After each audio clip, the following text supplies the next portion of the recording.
نحمده ونصلي على رسوله الکریم اما بعد۔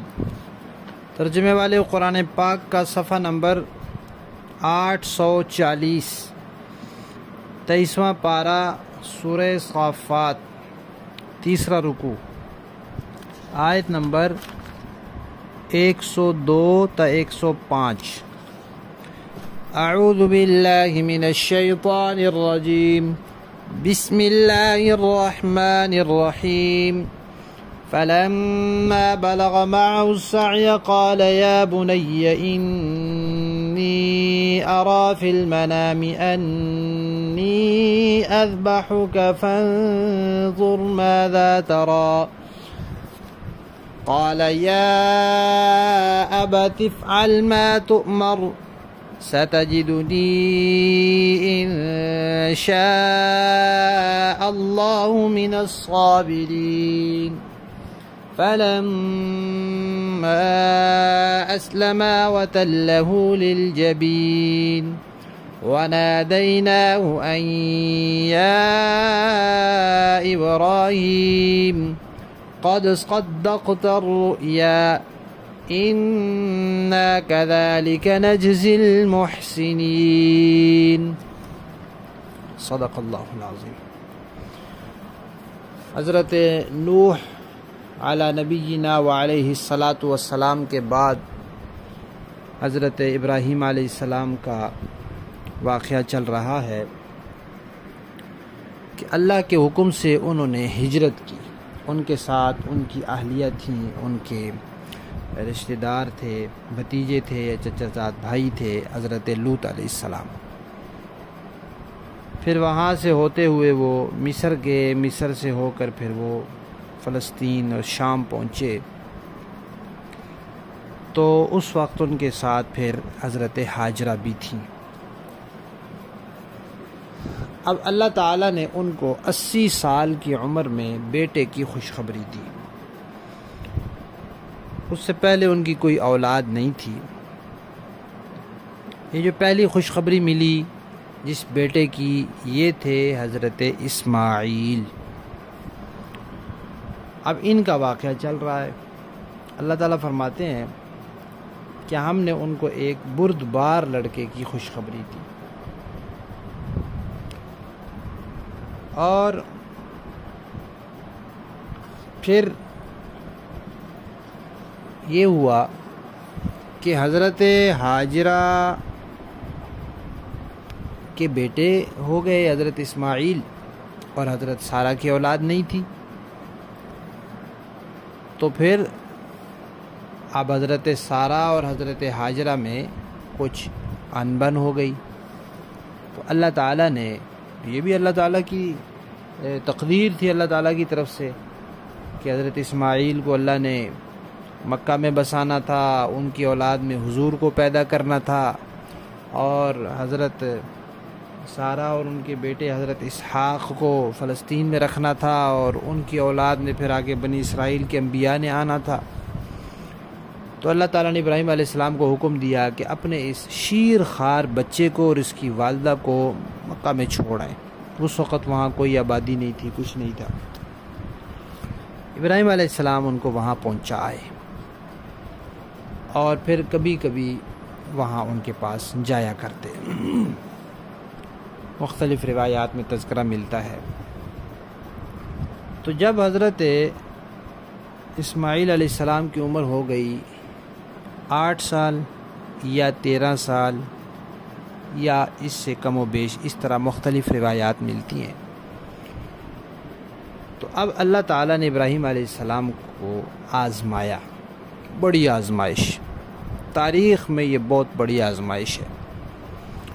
آزمایا بھی کیسے؟ واضح حکم نہیں دیا بلکہ خواب دکھایا، جو حکم دیا وہ خواب میں دیا۔ انسانوں کو جو خواب آتے ہیں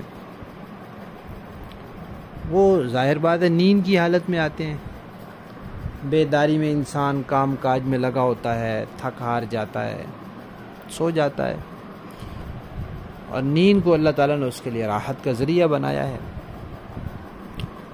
پھر اس نیند میں، یہ نیند موت کی چھوٹی بہن ہے، یارجی قسم کی موت ہے، جب نیند سے اٹھتا ہے تو دعا پڑھتا ہے الحمدللہ الذی احیانا بعدما اماتنا، اللہ نے موت کے بعد دوبارہ زندگی بخشی ہے۔ تو نیند کی حالت میں اس کی روح یا اس کی خیالی قوت وہ سیر کر رہی ہوتی ہے ادھر ادھر، پھر اس کو خواب نظر آتے ہیں۔ کبھی تو وہی چیزیں نظر آتی ہیں جو انسان بیداری کی حالت میں سوچ رہا ہوتا ہے، یا جو حالات پیش حال ہوتے ہیں اسی سے متعلق خواب میں کوئی چیز نظر آ جاتی ہے۔ یہ تو کوئی تعبیر والے خواب نہیں ہوتے، بس دن کو سوچ رہا تھا، رات کو خواب میں آ گیا۔ اور کبھی ایسے ہوتا ہے کہ شیطان مختلف قسم کی چیزیں انسان کو دکھلاتا ہے جس سے وہ پریشان ہوتا ہے۔ تو ایسی صورتحال میں فرمایا گیا کہ ان کا علاج یہ ہے کہ ان کی طرف توجہ نہ کی جائے اور فوراً اعوذ باللہ من الشیطان الرجیم پڑھ لیں، یا یہ کہ یا اللہ میں اس خواب کے شر سے تیری پناہ میں آتا ہوں۔ اور کبھی ایسے ہوتا ہے کہ اللہ تعالیٰ اپنی جانب سے کوئی انسان کو کوئی نشانی دیتے ہیں، کوئی پیشن گوئی کا اشارہ دیتے ہیں کہ آئندہ آنے والے وقت میں یہ ہونے والا ہے۔ تو یہ سچے خواب ہوتے ہیں۔ لیکن عام انسان جو ہوتے ہیں ان کے خواب کوئی شریعت میں حجت نہیں ہے کہ خواب میں کوئی چیز دیکھی تو اب وہ بس کر لے آنکھیں بند کر کے، ایسا نہیں ہے۔ وہ اس کو شریعت پر پرکھے گا، قرآن و سنت پر پرکھے گے، علماء سے پوچھے گا، علماء بتائیں گے کہ یہ خواب آپ نے دیکھا ہے، خواب میں یہ حکم آپ کو ملا ہے، یہ شریعت کے مطابق ہے تو آپ کر سکتے ہیں، نہیں ہے تو آپ نہیں کر سکتے۔ اس لیے کہ خواب میں سمجھنے میں بھی غلطی ہو سکتی ہے، تعبیر سمجھنے میں غلطی ہو سکتی ہے، بھول سکتا ہے، شیطانی دخل اندازی ہو سکتی ہے، اپنے ذاتی خیالات ہو سکتے ہیں، کچھ بھی ہو سکتا ہے۔ لیکن انبیاء کرام علیہم الصلاۃ والتسلیمات کے جو خواب ہوتے ہیں وہ ان سب چیزوں سے پاک ہوتے ہیں، برائیوں سے، شیطانی دخل اندازیوں سے۔ اس لیے انبیاء کے جو خواب ہوتے ہیں وہ اللہ کی وحی کے درجے میں ہوتے ہیں، اور خواب جو ان کو نظر آتا ہے گویا وہ اللہ کا حکم ہوتا ہے۔ آج کی آیات میں آیا ہے کہ ابراہیم علیہ السلام نے خواب میں دیکھا کہ بیٹے کو ذبح کر رہے ہیں، تو بیٹے نے کیا فرمایا کہ یا ابت افعل ما تؤمر، یا ابا جان جس چیز کا آپ کو حکم دیا گیا ہے آپ وہ کر گزریے۔ تو بیٹے کو بھی معلوم ہے کہ باپ والد جو ہیں وہ نبی ہیں، اور جو ان کو خواب نظر آتا ہے وہ اللہ کا حکم ہوتا ہے۔ باقی ایک بات یہ بھی سمجھ لینی چاہیے کہ خواب کی تعبیر کا فوراً ظاہر ہونا ضروری نہیں ہوتا۔ سورہ یوسف میں حضرت یوسف علیہ السلام کا قصہ ہے کہ انہوں نے خواب میں دیکھا کہ 11 ستارے سجدہ کر رہے ہیں، تو اس خواب کی تعبیر کئی سال بعد ظاہر ہوئی۔ نبی پاک صلی اللہ علیہ وسلم نے خواب میں دیکھا کہ عمرہ کر رہے ہیں، اس سال آپ تشریف بھی لے گئے لیکن اس سال عمرہ نہیں ہو سکا، واپس آنا پڑا، اگلے سال جا کے عمرہ ہوا۔ تو خواب کی تعبیر کوئی ضروری نہیں کہ وہ فوراً ظاہر ہو، اس میں تاخیر بھی ہو سکتی ہے، یہ اللہ تعالیٰ جانتے ہیں۔ البتہ اتنا یاد رکھنا چاہیے کہ علماء کرام فرماتے ہیں کہ خواب ہر کسی کے سامنے نہیں بیان کرنا چاہیے۔ بس ہم لوگوں کی عادت ہے کہ ہم نے ضبط نہیں ہے، ہمارے اندر برداشت نہیں ہے، کوئی چیز اندر رکھنے کے لیے ہمارے میں حوصلہ نہیں ہے، خوشی کی چیز ہو یا غمی کی چیز ہو، بیماری کی بات ہو یا کسی چیز کی بات ہو، ہم اس کو فوراً نکالتے ہیں۔ یہ اچھی عادت نہیں ہے، جی اپنے اندر بات رکھنی چاہیے، ہضم کرنی چاہیے، پرسکون رہنا چاہیے، یہ نہیں کہ جب تک وہ بات نکلے نہیں سکون نہ آئے بندے کو۔ تو جس کے بارے میں آپ سمجھتے ہیں کہ بے انتہا خیر خواہ ہے، آپ کا کوئی تصور ہی نہیں ہے، وہ کون ہوتا ہے؟ والدین ہوتے ہیں، وہ کون ہوتے ہیں؟ اپنے اساتذہ ہوتے ہیں، کون ہوتا ہے؟ اپنے مرشد ہوتے ہیں۔ تو اس طرح جو اپنے بہت مخلص اور خیر خواہ لوگ ہیں ان کے سامنے خواب کا اظہار کر دیں۔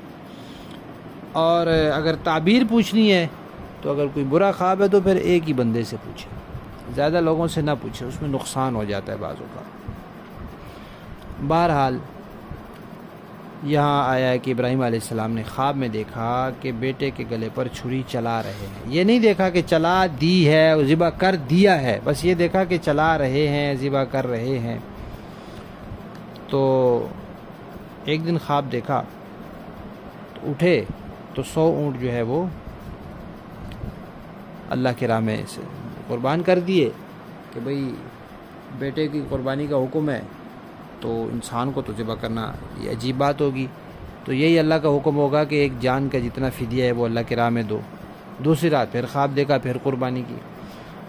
تیسری رات جب خواب دیکھا تو سمجھ گئے کہ نہیں، یہ حقیقت اللہ تعالیٰ چاہتے ہیں کہ اسی طرح جیسے بیٹے کو ہی ذبح کرنا ہے، اس کی جان کا صدقہ نہیں دینا. تو پھر یہ خواب دیکھا تھا جب وہ فلسطین میں تھے، تو تشریف لائے مکہ میں اور آ کر بیٹے کو بتایا کہ یہ خواب دیکھا ہے. تو اس نے کہا جی ٹھیک ہے، آپ کو جو اللہ نے حکم دیا آپ اس پر عمل کریں، انشاءاللہ میں صبر کروں گا. پھر وہ دونوں اللہ کے فرما بردار ہو گئے اور بیٹے کو لٹا دیا. اب یہاں آیا ہے للجبین، پیشانی کے بل. پیشانی کے بل بھی ہو سکتا ہے اور پہلو یعنی کروٹ کے بل بھی ہو سکتا ہے، سیدھا نہیں لٹایا. کیوں؟ تاکہ ایسا نہ ہو کہ کہیں وہ اس کے چہرے پر نظر پڑے تو ڈگمگا نہ جائیں. اور یہ بھی آتا ہے روایات میں کہ اپنی آنکھوں پر پٹی باندھ لی. جب انہوں نے پٹی باندھ کر بیٹے کو لٹا کر چھری چلا دی اور پوری قوت سے چھری چلا دی تو اللہ تعالیٰ نے فرمایا ابراہیم شاباش، آپ نے اپنا خواب سچ کر دکھایا. خواب پہ اتنا دیکھا تھا کہ چھری چلا رہے، آپ نے چلا دی. پھر ہوا کیا؟ ابراہیم اللہ تعالیٰ نے جبرائیل علیہ السلام کو جنتی مینڈا دے کر بھیجا اور جبرائیل علیہ السلام نے اسماعیل علیہ السلام کو چھری کے نیچے سے نکال کر وہ مینڈا لٹا دیا. مختلف روایات ہیں. یہ بھی آتا ہے کہ آواز دی کہ رک جائیں، وہ رک گئے. تو پھر آنکھیں کھولی تو دیکھا کہ ساتھ ایک مینڈا کھڑا ہے، پھر اس کو ذبح کیا. اور یہ بھی آتا ہے کہ مینڈے کو چھری کے نیچے ہی لٹا دیا. جب آنکھیں کھولی تو بیٹے کے بجائے وہ مینڈا ذبح ہوا تھا. واللہ اعلم. اور یہیں اسی دوران وہ واقعہ بھی پیش آیا کہ جب جا رہے تھے تو شیطان نے 3 مرتبہ کوشش کی باپ بیٹے کو ورغلانے کی کہ بھئی یہ کدھر جا رہے ہیں، بیٹے کو بھی کوئی ذبح کرتا ہے. تو پھر انہوں نے اس کو کنکر مارے، جو اب حاجی مارتے ہیں، جس کو رمی کہا جاتا ہے. ایک بات اور یہاں قابل غور ہے کہ ابراہیم علیہ السلام کے بیٹوں میں سے جو ذبیح اللہ ہیں وہ اسماعیل علیہ السلام ہیں. تورات میں بھی یہی لکھا ہوا تھا اور قرآن پاک کے یہ اشارے بھی بتا رہے ہیں. اب یہودیوں نے کیا کیا، ان کو کیونکہ ضد ہے نبی پاک صلی اللہ علیہ وسلم سے اور ان کے خاندان سے، تو انہوں نے کہا کہ یہ شرف بنو اسماعیل کو نہیں حاصل ہونا چاہیے، بنی اسرائیل کو ہونا چاہیے. تو انہوں نے اسماعیل علیہ السلام کا نام مٹا کر وہاں اسحاق علیہ السلام کا نام لکھ دیا. اس لیے وہاں سے جن لوگوں نے بات دیکھی ان کو پھر شبہ پڑ گیا کہ پتہ نہیں یہ ہے یا وہ ہے. یہاں قرآن پاک کا اسلوب بالکل واضح ہے کہ پہلے اللہ تعالیٰ نے فرمایا ابراہیم کو ہم نے بیٹے کی خوشخبری دی، پھر ان کی ذبح کا تذکرہ آیا، پھر اس کے بعد یہاں اس میں نام نہیں ہے، لیکن اس کے بعد ان آیات کے بعد جو ہم کل پڑھیں گے اس میں ہے کہ پھر ہم نے ابراہیم علیہ السلام کو خوشخبری دی اسحاق علیہ السلام کی. تو پتہ چلا کہ ذبیح اسحاق علیہ السلام نہیں ہے، ورنہ ذبح کے بعد ان کی خوشخبری اور ان کی ولادت کا کوئی معنی نہیں ہے پھر. اور ویسے بھی اسحاق علیہ السلام کو جب اللہ نے خوشخبری دی تو ساتھ یہ بھی کہا کہ ان کا آگے ان کی اولاد بھی ہوگی. اگر بچپن میں ہی ان کو ذبح کر دینا تھا تو پھر اولاد کیسے ہوئی؟ اور اگر پہلے سے پتہ ہو کہ اس نے بڑا ہونا ہے، اس کی اولاد ہونی ہے، پھر بچپن میں کہا جائے اس کو چھری چلا دو، تو پھر یہ تو ایک نرا ڈرامہ ہوا، یہ پھر قربانی تو نہ ہوئی. اور نبی کوئی عالم الغیب نہیں ہوتے. ابراہیم علیہ السلام کو بھی معلوم نہیں تھا کہ بیٹے نے ذبح نہیں ہونا، بیٹے کو بھی معلوم نہیں تھا میں نے ذبح نہیں ہونا. ان کو بھی یہ تھا کہ اس کے گلے پہ چھری چل جائے گی اور یہ آج میرے سے جدا ہو جائے گا، دنیا سے چلا جائے گا. بیٹے کو بھی یہ تھا کہ بس اب میری گردن کٹ جائے گی. تو اس جذبے کے ساتھ انہوں نے کی تو تبھی یہ قربانی کہلائی. لفظی معنی دیکھیے، فلما، پھر جب، بالغا، پہنچ گیا وہ لڑکا، معہو، ان کے ساتھ، السعی، دوڑنے کی عمر کو، قالا، تو ابراہیم علیہ السلام نے فرمایا، یا بنیا، اے میرے پیارے بیٹے، انی، بے شک میں نے، ارا، میں دیکھتا ہوں، فی المنام، خواب میں، انی، کہ میں، اذبحک، ذبح کر رہا ہوں تجھے، ذبح کر دیا ہے نہیں، ذبح کر رہا ہوں، فانظر، اب تو دیکھ، یعنی اس سے پوچھنا یہ کیا کہتا ہے، فانظر، تو دیکھ، ماذا ترا، تیری کیا رائے ہے. قالا اس نے کہا یا ابتی اے میرے ابا جان افعل آپ کر گزریے ما وہ کام تو مر جس کا حکم دیا گیا ہے ستجدنی آپ مجھے پائیں گے انشاءاللہ اگر اللہ نے چاہا من الصابرین صبر کرنے والوں میں سے۔ فلما اسلما پھر جب وہ دونوں باپ بیٹا تابعدار ہو گئے فرما بردار ہو گئے، پہلے ہی فرما بردار تھے اب اس حکم پر عمل کرنے میں بھی فرما برداری دکھا رہے ہیں، وَتَلَّهُ اور لٹا دیا باپ نے بیٹے کو للجبین پیشانی کے بل یا کروٹ پر، تو وَنَادَيْنَاهُ تو ہم نے آواز دے دی ان یا ابراہیم کیا ابراہیم قد صدقت الرؤیا شاباش قد سچ کر دکھایا آپ نے الرؤیا خواب، انا بے شک کذالک اسی طرح نجزی ہم جزا دیا کرتے ہیں المحسنین نیکی کرنے والوں کو۔ با محاورہ دیکھیں جی، فلما بلغ معه السعي قال يا بني إني أرى في المنام أني أذبحك فانظر ماذا ترى۔ پھر جب وہ لڑکا ابراہیم کے ساتھ چلنے پھرنے کے قابل ہو گیا تو انہوں نے کہا کہ بیٹے میں خواب میں دیکھتا ہوں کہ تمہیں ذبح کر رہا ہوں، اب سوچ کر بتاؤ کہ تمہاری کیا رائے ہے۔ قال یا ابت افعل ما تؤمر ستجدنی ان شاء اللہ من الصابرین۔ بیٹے نے کہا ابا جان آپ وہی کیجئے جس کا آپ کو حکم دیا جا رہا ہے، انشاءاللہ آپ مجھے صبر کرنے والوں میں سے پائیں گے۔ فلما اسلم وتلہ للجبین چنانچہ وہ عجیب منظر تھا جب دونوں نے سر جھکا دیا اور باپ نے بیٹے کو پیشانی کے بل گرا دیا۔ وَنَادَيْنَاهُ أَن يَا إِبْرَاهِيمُ اور ہم نے انہیں آواز دی کہ اے ابراہیم قد صدقت الرؤیا انا كذلك نجزي المحسنین، آپ نے اپنا خواب سچ کر دکھایا، یقیناً نیکی کرنے والوں کو ہم اسی طرح صلہ دیتے ہیں۔ صدق اللہ العظیم۔